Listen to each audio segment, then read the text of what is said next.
everyone and welcome to Brilliance Online Edu Classes.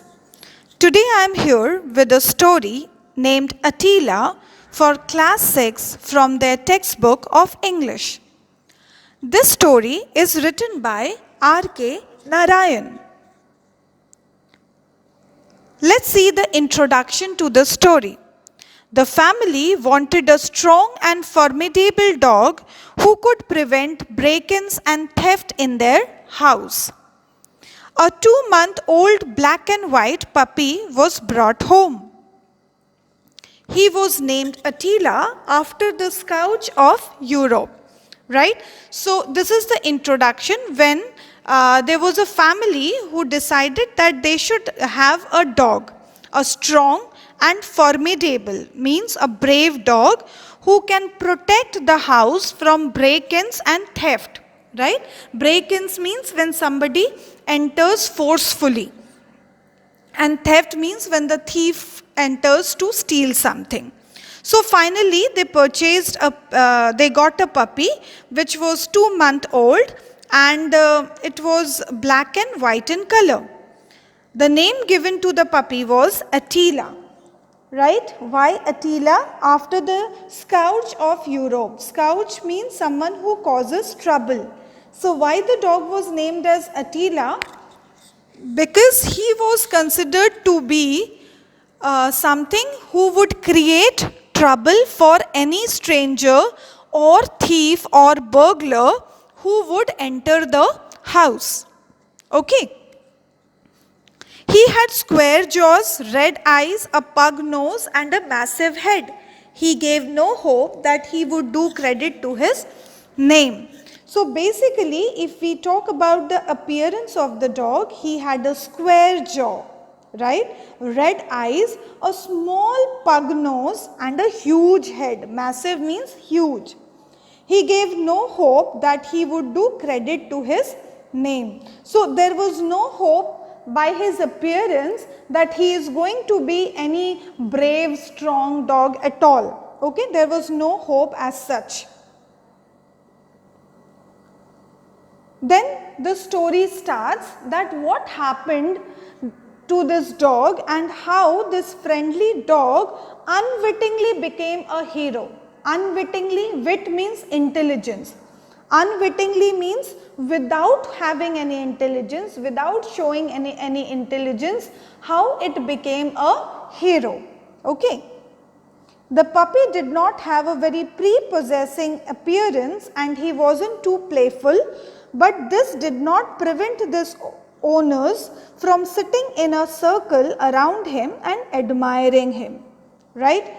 The meaning of prepossessing is charming. So as I told you, there was nothing great about his appearance, right? There was nothing attractive about it, but the owners of the house used to circle around him and they used to admire, that is, appreciate his beauty.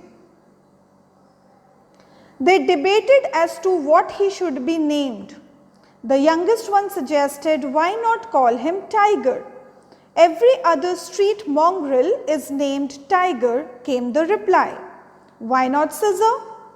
Scissor, if a census was taken of dogs, you would find at least 15,000 scissors in South India alone. Why not Fire? It is fantastic. Why not Thunder? It is too obvious. Right? So, there was a debate going on, a strong discussion going on in the family that what should be the name. So the youngest one suggested that let us call him Tiger. So there was a reply that every other street mongrel is a breed of dog. So every other street you will find a mongrel who would be having the name Tiger. So it's common. Scissor. So the reply came that there would be at least 15,000 such dogs with name Scissor only in the southern part of India. Somebody said, why not Fire? So the reply was, it is fantastic. Now here, normally we use the word fantastic to convey that it is wonderful. But here, fantastic means strange, right? Then another suggestion came that why not Thunder? It is too obvious, right? It is too obvious. So obvious means very straightforward. I mean, there is nothing, nothing interesting about it. Okay. Then someone suggested Attila and a shout of joy went up to the sky. So then this suggestion was given and everybody agreed to this name, that is Attila. But as time passed, our Attila showed a love of humanity which was sometimes upsetting. But as the puppy grew up, it was seen that he used to love human beings. And that was upsetting. Why? Because even if a stranger enters, he would not do anything. He would not do anything like barking or trying to stop or moving towards, nothing. Right? He would love people entering. He stood up 20 inches high and had a large frame and a forbidding appearance on the whole. But that was all, right? So there was nothing brave about his appearance. It was just that he was 20 inches high. He had a huge body, large frame means huge body, and his appearance was unfriendly, means it did not appear like a very playful, friendly dog, not like that. Okay. A variety of people entered the gates of the house every day. Mendicants, bill collectors, postmen, tradesmen and family friends. Right? So many people used to come like mendicants. Mendicants means the beggars. Right? The bill collectors. Tradesmen means somebody who is specialized in any particular trade and would come in. Right, family, friends. So people would enter, but this dog will not disturb them at all. All of them were warmly welcomed by Attila. The moment the gate clicked, he became alert and stood up looking towards the gate. Right. So the moment there would be the sound of the clicking of the gate, this dog would just stand up and would just look towards the gate, nothing more than that. Okay. So here are the two words which I told you the meaning. One is mendicants and the other one is tradesmen. Right. By the time anyone entered the gate, Attila ran forward, but that was all. The person had only to stop and smile and Attila would melt. He would behave as if he was sorry for even giving an idea of violence. Right? So the moment somebody would enter the gate, Attila will run towards, but that's all, nothing more than that. And the moment the person would smile looking at him, Attila would become emotional, then would melt means would become very friendly. He would behave as if he was sorry for even giving an idea of violence. So this is the humor that the author has brought, that it was as if the dog used to feel sorry that my God, this person got afraid because I ran and came. Right. So he used to be sorry for giving any idea also to the man that he could be violent. Right. He would lower his head, curve his body, tuck his tail between his legs, roll his eyes and moan as if to say, how sad that you should have mistaken my gesture. Right?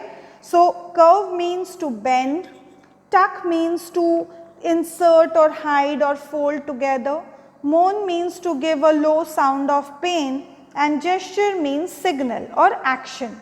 So this dog would lower his head, right, with that sorry feeling, would lower his head, would curve the body, would tuck the tail and would roll his eyes and would make that sound of pain as if it is feeling very bad because the other person might have got a little afraid when he would have run towards him. Okay. So you can see the humor, how the author has created the humor that do you expect a dog to have such feeling? But this dog Attila used to behave in that manner. I hurried down only to greet you, till he was patted on the head, stroked and told that he was forgiven, he would be in extreme misery. Right? So Attila would give expression as if he is giving explanation that I came down just to greet you, nothing more than that. And when the person would pat on his head, pat means hit him gently in a caring manner, would stroke, that is move his hand slowly over him, and would behave as if he is forgiven, right, as if the person is forgiving this dog for even running towards him. Until this happens, the dog would be in misery. Misery means he would be in grief, in sadness. Gradually, he realized that his bouncing forward caused much unhappy misunderstanding. Bouncing means when he used to jump and move forward. So, gradually he felt that when he moves forward in a bouncing manner, people get a little afraid and misunderstands him that he is going to bite them or something like that. So, he realized it. And so, when he heard the gate click, he hardly stirred. So, afterwards, even if he would hear the clicking of the gate, he would not move. Stir means turn the head to look in that direction. So, he would not do much of the movement at all. He merely looked in that direction. Why not change his name to blind worm? Somebody asked. So, maximum what he would do is, he would just look in that direction, he would not move at all. And seeing this type of reaction, somebody teased saying that why don't you name him blind worm, because he does not even look towards who is coming. Okay. He eats like an elephant, said the mother of the family. You can employ 2 watchmen for the price of the rice and meat he eats. Somebody comes every morning and steals away all the flowers in the garden, and ATTILA won't do anything about it. So, now the mother is complaining, saying that he eats a lot like an elephant. So, whatever amount we are investing in his rice and meat, in that amount we can hire 2 watchmen who will at least do something. Okay, and this fellow, he does not do anything. In the morning people come and steal the flowers, but he will not do anything to them. So, mother was angry, right. So, what is the meaning of employ? That is to appoint or to give job to someone. He has better business to do than catch flower thieves, replied the youngest one, the defender of the dog. Defender means supporter. So, the youngest one, he was supporting the dog, and he told the mother that he has other jobs also to do rather than catching the people who are coming to steal flowers. What is the better business? So, mother asks that, okay, what is the business that he is doing? Well, if somebody comes in at dawn and takes away the flowers, do you expect ATTILA to be looking out for him even at that hour? So, the defender is saying that the people who are coming to steal flowers, they come at dawn. Dawn means early morning. And in that time, how do you expect ATTILA to be looking out for him? Right. So, why should he be awake in that early morning and doing this work, that is catching the people who are coming to steal flowers? So, defender means supporter, right? Why not? It's what a well-fed dog ought to be doing instead of sleeping. So, the mother said, why not? What is the work of a dog? To sleep inside or to do these sort of things, to see who is coming. If at all there is a noise, then he has to react. That is why a dog is kept. You ought to be ashamed of your dog.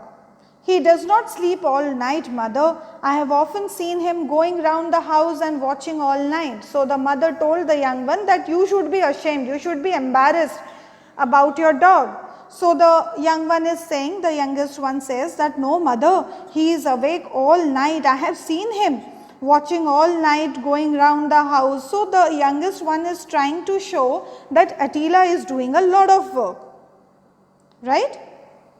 Really, does he prowl about all night? Of course he does, said the defender.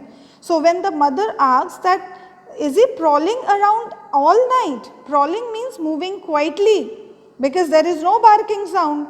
So the youngest one said that yes, he does that. I am quite alarmed to hear it, said the mother. Please lock him up in a room at night, otherwise he may call in a burglar and show him around. Now the mother is very angry. So she says that it is better you lock your dog at night in a room. Otherwise he would be the one who will bring the escort, he will bring the burglar inside and will show the entire house properly. Right. So the mother, you can understand how angry she was, that she is giving such comments that he himself will bring the burglar and would show the house completely. Left alone, a burglar might after all be less successful. It wouldn't be so bad if he at least barked. Right. So the mother said that at least he can bark at least once. Okay, he doesn't even bark. He is the most noiseless dog I have ever seen in my life. The defender was extremely irritated at this. He considered it to be the most unkind view, but the dog justified it that very night. Now the mother said that she has never seen such a noiseless dog who doesn't even bark. Right? Now the youngest one, who was supporting the dog, he got irritated. He said that this is very unkind to think in that manner. But that night something happened which justified that what mother was telling was right. Okay. So we will see the two words which came up now: burglar, that is a thief or a robber, and irritated means to get annoyed. Right. So something happened after this which proved that the mother was right. Okay. So this was the first part of the story, children. What I expect from you is, now after understanding, it is better you read the textbook once, right? And the homework for you will be, write all the word meanings of the book in your notebook. You can find it in the glossary section, and if you find there is any other word which was new for you, that also you can write, and you search the meaning of that word from the dictionary. Right, children? So thank you for listening to this particular part, and I am coming up with the second part of the story, which is going to be very interesting, that exactly what happened that night. Right, children? Fine. Take care.